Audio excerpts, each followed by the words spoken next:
Hello, আসসালামু আলাইকুম। হালকা পাতলা একটু রেডি হয়ে নিয়েছি। বিকজ আমি একটু আমার বাসার নিচে যাব বাহিরে। তো ওইখানে আমি আমার যে জামা আমি সেলাই করি, তো সেটারই কিছু লেস আর সুতা কিনবো।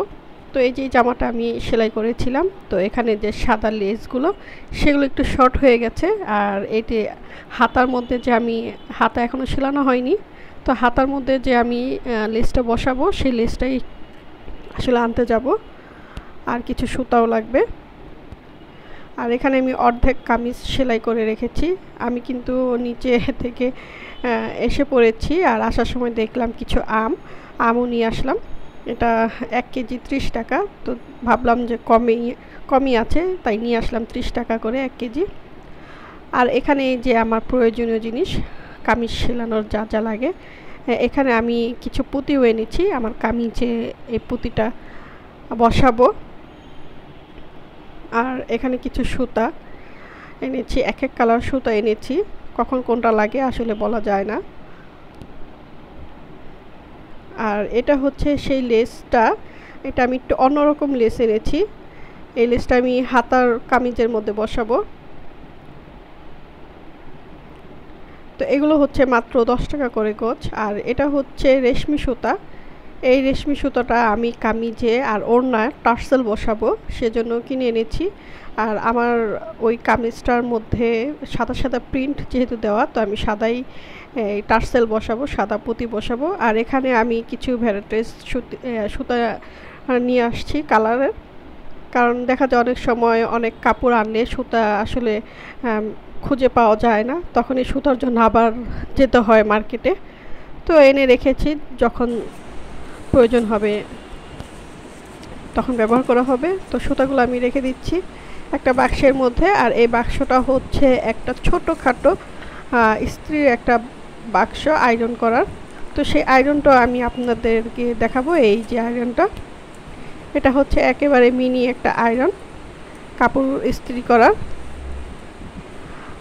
এই যে এটা হচ্ছে, এই যে যেখানে আমি ক্লিক করছি সেটা হচ্ছে পানি ঢুকিয়ে ওই উপরে বাটনটাতে প্রেস করতে হয়।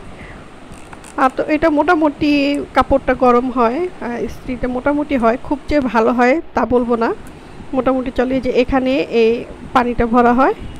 আর আপনারা খেয়াল করছেন যে এখানে একটা স্প্রে বোতলের মতো ভিতরে দেওয়া আছে। আর এটা আমি অলরেডি অনেকবার আয়রন করে ফেলেছি। তো ছোটোখাটোর মধ্যে ভালো, তবে খুব বেশি যে ভালো সেটাও বলবো না, মোটামুটি আর কি আয়রনটা করা যায়। আর এই যে এটা হচ্ছে পানি ঢুকিয়ে তারপর ইস্ত্রি করতে হয় যদি প্রয়োজন হয় পানি দেওয়ার তখন। আর এই যে ভিতরে একটা পাইপ, মানে স্প্রে করার মতো একটা পাইপ আছে, স্টোর মতো।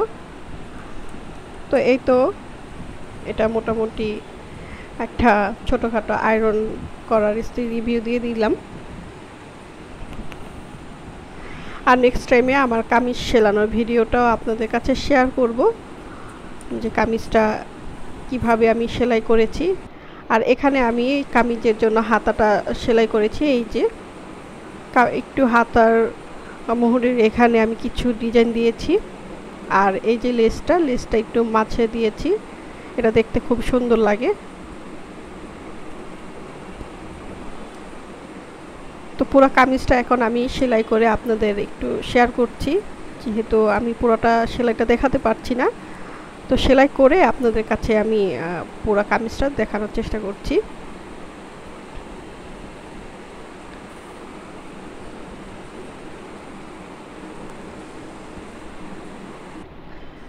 তো আমার কামিজটা সেলাই করানো হয়ে গেছে। আর এই যে এখানে আমি জামার যে গলার ডিজাইন সেটা দিয়েছি, হাতাটাও লাগিয়ে নিয়েছি। তো মোটামুটি কামিজটা কিন্তু অনেক সুন্দর হয়েছে, একেবারে সুতির একটা কামিজ। আর এখানে আয়রন করতে হবে। আর নিচে দামান পোর্শনে আমি কিছু লেস দিতে চেয়েছিলাম, তো দেইনি, আমি সালোয়ারের মধ্যে দিব। আর এখানে এই যে পুঁতিগুলো এখানে আমি সেট করেছি।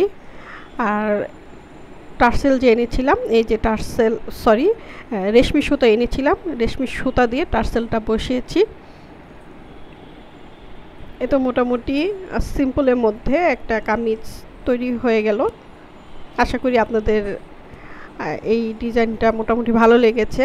আমি সালোয়ারও সিলাবো, তো সালোয়ারের জন্য কি কি ডিজাইন দেবো সেটা পরে শেয়ার করবো। আল্লাহ।